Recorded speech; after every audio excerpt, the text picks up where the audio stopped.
At this home in Glen Kernan, we did a refresh of the front and side beds, along with improved drainage.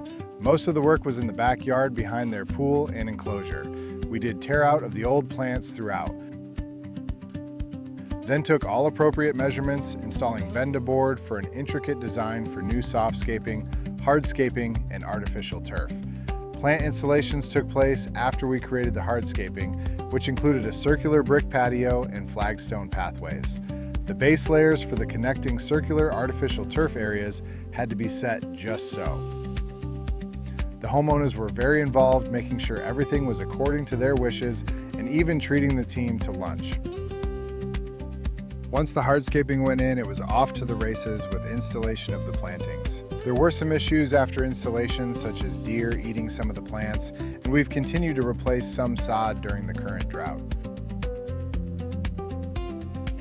On the whole, though, the clients are happy and are enjoying their new outdoor living space. We can't say enough about how much we appreciate them for putting their trust in the Rockaway team.